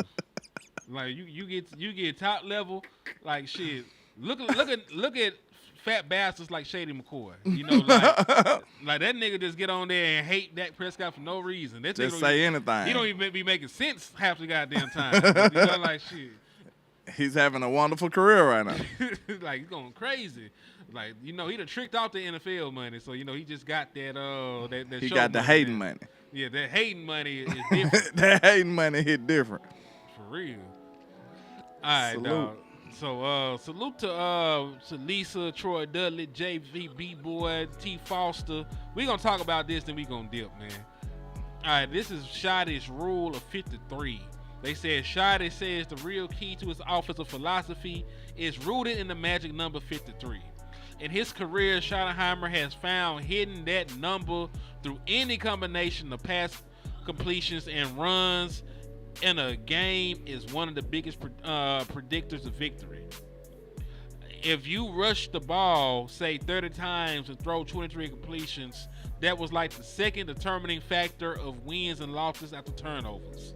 Some weeks it's going to be different, and it's going to be 33 completions and 20 rushing attempts. But we are always going to go in with the understanding that we should be able to run the ball and believing and expecting we can do it at a high level.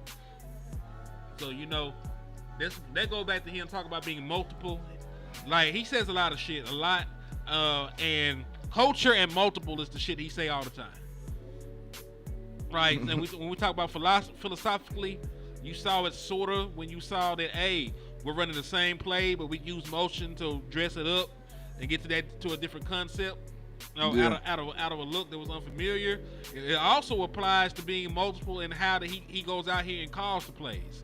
So while he does want to run the ball, and he does believe in using the run to set out these deep play action shot plays, he is willing to alter his game plan depending on what the hell is going on. Sometimes you got to play the game. You just got to call the game how it's flowing that day instead of going in with any preset. Like, I'm gonna run the ball 40 times today. It might not be that kind of game, bro. And I think he's more than capable and has shown you he's willing to be flexible. I think so too. I love the way he put this. Like I said, it's versatile, bro. It's fluent. Games is games. Like, bro, it's some games you just might not have it going in the passing game. Some games you just might not have it going in the run game. Like, you got to be versatile. Like, we want an identity, but we so multiple that we should be able to be okay either way we go. You see what I'm saying? We invested heavily in this O-line. Y'all boys better be able to run block. That's all I'm saying. Like, that's the easiest job on the planet when it comes to offensive linemen. I ain't saying it's easy, but that's the easiest thing that we ask y'all to do is run block. So if you can't do that, we in trouble. We should be able to get some pretty decent run lines for these running backs and make something out of this run game. I know a lot of people feel like a good O-line can make any back productive. We putting that to the test. The Cowboys said, hey, man, Don't threaten me with a good time. We gonna find out about that. You know what I'm saying? Like, hey, I need to see what that talking about. Like, what day they say? I'm trying to see what that talking about. Like, that's what the Cowboys said about, you know, running backs not mattering that much against a great O-line. So we need to see that, man. I hope it works out. I really do. I'm not a person that want to be right more than seeing my team succeed. That's not me. I would love to eat crow on that. Like, I would be the first person up here like, man, Miles Sanders is phenomenal. Just like they said. He is ridiculous. Saquon like who? Like, I would love to do that. You know what I'm saying? But highly doubt it. You know what I'm saying? That shit sounds so funny. Somebody said, Saquon who? Like, man, have you seen Miles Sanders? Shh, what? Man, don't play. That man Miles Sanders, that boy ain't did shit like 3 years. That boy different. Yeah. His body different. Every time somebody heard, I'm gonna say that. His body different. I got to go get that bite, man. Somebody gotta remind me. Please. I'm reminding you. Somebody right now. remind me, man. We finna end the show anyway. You gotta my go body find different. Anytime somebody hurt, I'm gonna play that skit. You know, my body different, man. You know what I'm saying? My body different. What he say? He said something, baby. he said, I gotta go back and look at it. He said, so boys, what's y'all prediction for Dak stats this year before y'all get off? I'll give you mine. With George Pickens, 4,700 yards. I was thinking close to 5. Dak finna go ballistic, bro. Dak finna go ballistic. Yards, 40 touchdowns. Maybe 11 picks. They gonna get a little overzealous passing the ball at some points, but he gonna throw like 40 touchdowns. I ain't gonna give a fuck about them picks. He gonna throw like 40. He gonna go like 40 and 10. He gonna be an All-Pro. I think this gonna be Dak's highest touchdown completion year too. He never topped 36, right? 36? 37. That was the year he respectfully declined to break the record. So that's the year for the passing yards. Oh, okay. He broke 37 in 2021, the year he came back from injury. Okay, so I'll confidently say, I would say more. It just depends on this run game. If this run game like that, bro, it's going to be ridiculous. But this is why I was banging so hard about wide receiver too, man. This is going to be one of my final thoughts about this. And I'm finna watch in the NBA championship. Man, this is why I was banging so hard for wide receiver too. It's so many benefits. Like, all the receivers that we hated, now we love them. Think about it. Like Turpin, Tolbert, like them boys is dope now. I'm telling you, they all are dope now, and it's great just because we got Pickens. He fixed so many issues we had with this football team. Like I said, nobody's going to want to run single high safety on us, bro. Who going to do that? Who is dumb enough to try that? And if they do, Lord Jesus, I hope the Eagles come in here with a lot of hubris saying, like, hey, we can guard a one-on-one. Look at our corners. Go ahead. And Dak going to go for 400, 3 touchdowns, and he going to blow y'all up. He going, man, play with us if you want to. Think them young corners can guard CeeDee Lamb and George Pickens if you want to. We going to make an example out of y'all early. Hey, they going to find out about this team real early. Let the Eagles come in there thinking that they can man up against us. Good luck. Hold on. He listed neighborhoods in El Dorado. You from El Dorado, man? I see somebody, Lorenzo Lee, listed 3 neighborhoods from El Dorado. Mermill. I done stayed everywhere. I done stayed in Mermill. I done stayed in North Park. I done stayed on West First in the cul-de-sac. My dad is staying on West First right now. So that's what's up. You got your neighbor on here. Yeah, I done lived a little bit everywhere, man. But shout out to Lorenzo Lee, man. Salute to you, man. But let me give my prediction though.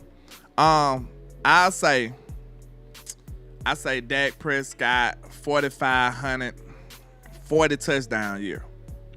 I say 12 interceptions. 12. It's gonna be a little high because I think he's gonna be airing it out this year. You know, stuff might happen.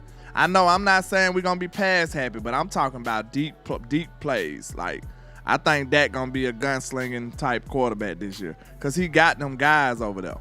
Like, I hope Dak is a little more loose with the football. I know that might sound crazy. I hope he is. I don't want Dak thinking too much and waiting until George Pickens becomes 100% open. I don't want that. That's not an effective way to use him. You need to trust him. You need to let him go up there and get the football. You need to have that type of rapport with him. If you don't, you're not going to be using George Pickens to his maximum ability. I promise you that. So it's going to be risky at times. But I promise you, you're going to win that matchup more times than not. And this is when you work out the kinks. Training camp, I want to see Dak throwing some picks. I'm sorry, because I want him experimenting with his new weapon, and I want him to work that stuff out now in camp. I don't care about these people doing the new stuff, camp statistics and all that goofy stuff. I don't care about that. I want to see Dak experimenting and getting that repertoire with his wide receiver and making sure everything is smooth before we start this real deal when it counts. So that's what I'm looking forward to, man. But I think Dak 4,500, I think Dak hits 40 touchdowns this year if he stay healthy, and 4,500 yards, MVP candidate, and it's gonna be like that, man. Shout out to Dak Prescott. I feel like this is one of his years right here. This is gonna be his year. We might have the first Dallas Cowboy quarterback MVP. I pray. And that sounds insane, right? But that would be true. Gun Meredith was the quarterback.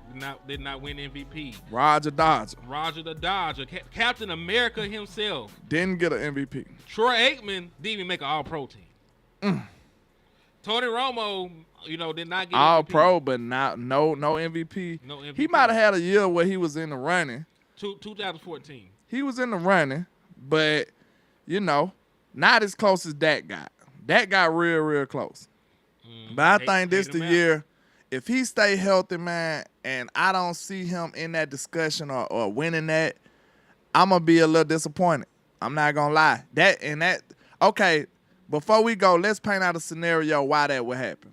That he don't blow up and do the 4,500 yards, 5,000 yards, 40 touchdowns type season. Why did Dak not have that outside of injury?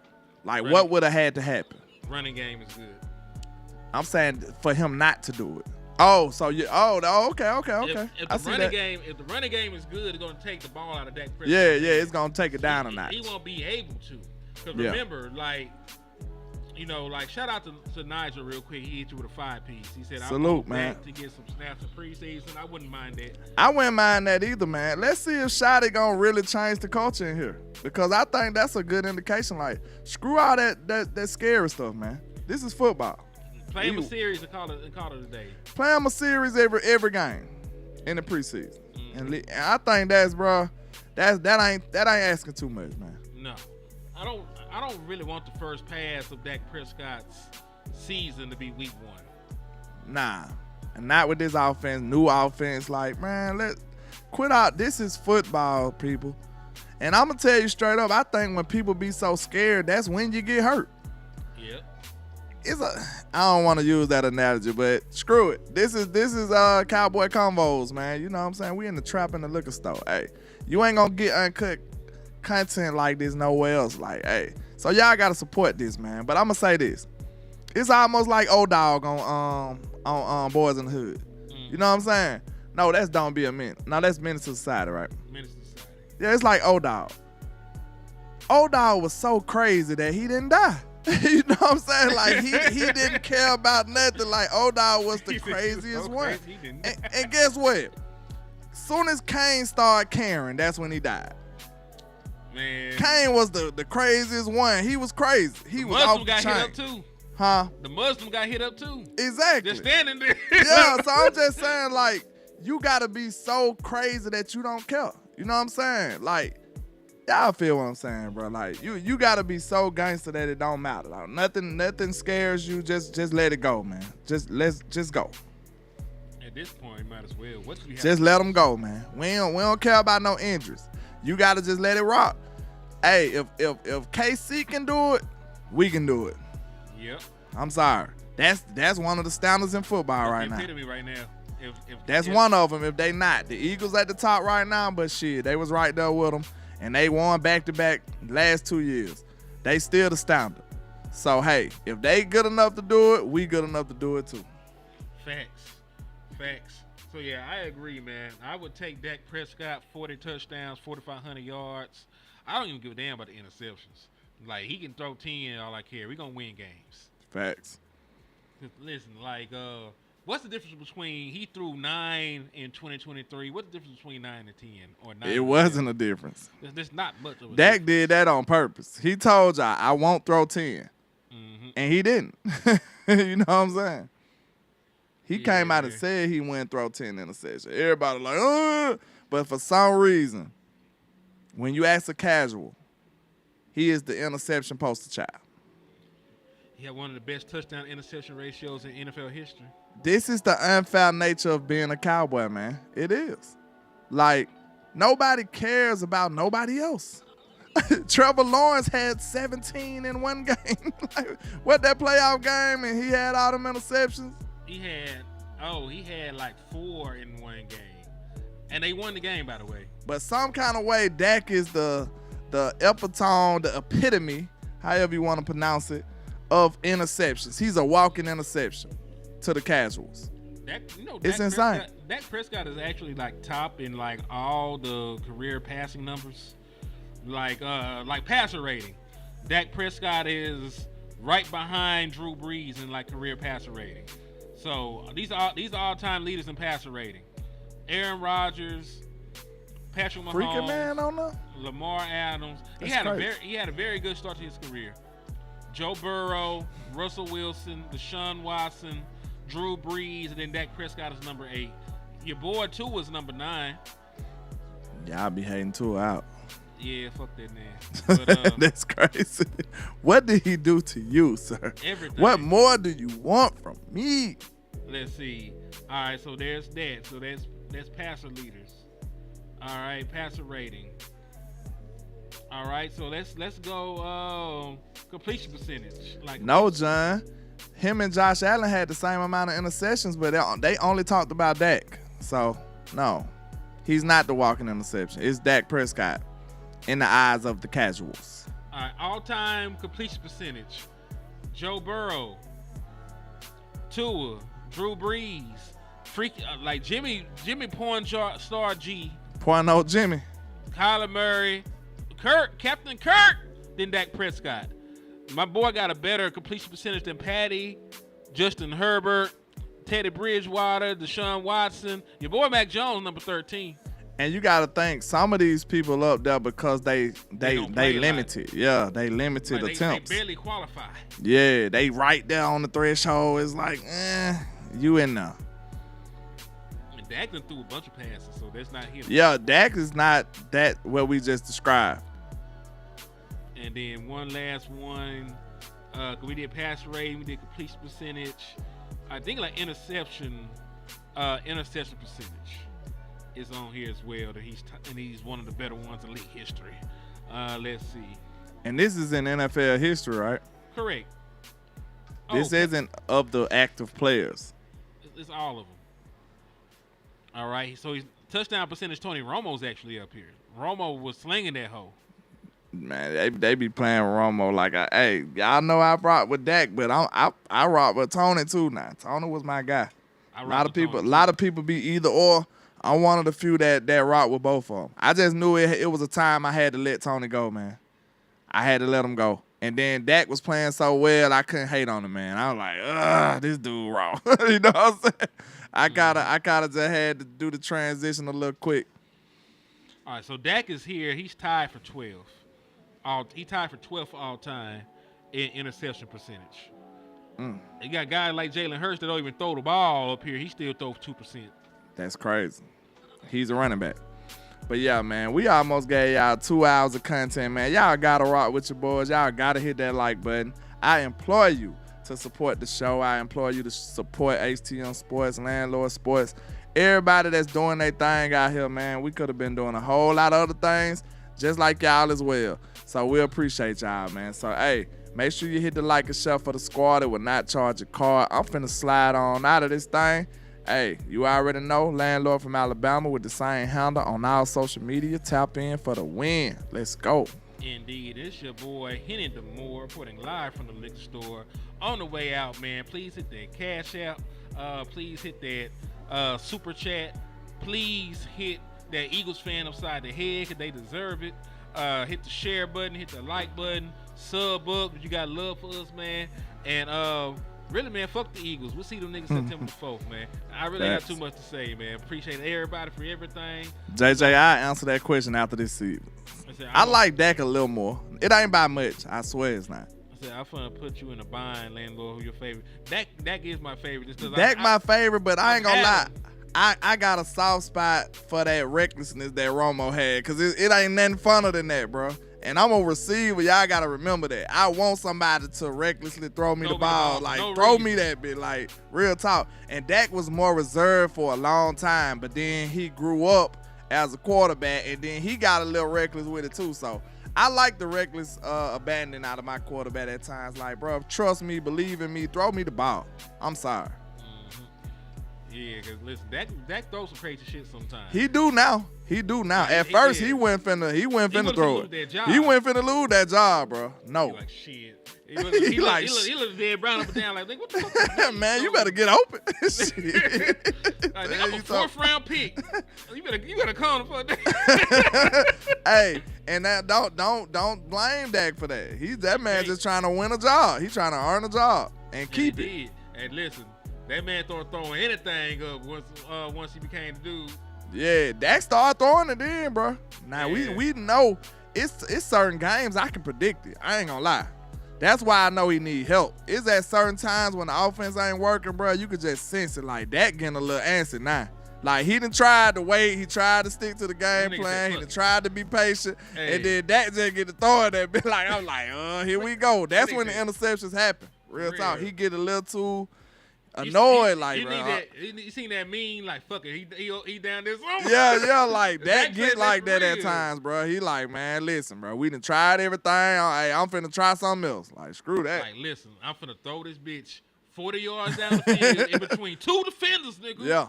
And he ain't even had the personnel. Just imagine now, when he throw them reckless balls like that, you gonna see maybe George Pickens coming down with it. No, think about some of the shit he threw to fucking Brandon Cooks. Look at some of the passes he threw to Brandon Cooks. That didn't work out. He could not come up with bad throws at all. Turpin. We just talked about the one with against San Francisco. Yeah. Perfect throw. Reckless throw, but perfect throw. Giving it down the distance it was. Man, I done seen Dak throw some crazy passes, bro. I'm talking about pinpoint accurate. They get there, but they just don't catch it sometimes. So, yeah, he capable of it. He got it now. Like, Dak had to grow, bro. I'm not a person who had like Dak was like this when he came out. No, he wasn't. He had to develop into the guy he is now. Like, it was a time where I wasn't like full confidence like I am in Dak now. I wasn't. Like, I knew he was good, but I knew he had to grow. Like, that's the difference between me and some people. Like, y'all don't know how to separate the two. Like, he is good for what he is now, but I still require him to grow more. You know what I'm saying? Like, it's nothing wrong with that. And that's exactly what Dak did. And we reaping the benefits now. Hopefully they put some help around the man so he can ball out. So let's do it. Yes, indeed. And listen, we still got more content. So we just oozing content. We can't help it, man. We walking content at this point. Walking content, man. Like, we just breathe content. We love this, though, man. We love this. We just wanted the lovers back. That's all. Exactly. But we appreciate y'all, man. Let's do it, man. I got to get up out of here. Me too, man. We going for real, man. In the words of Wes, never look down because the stars up, man. Peace.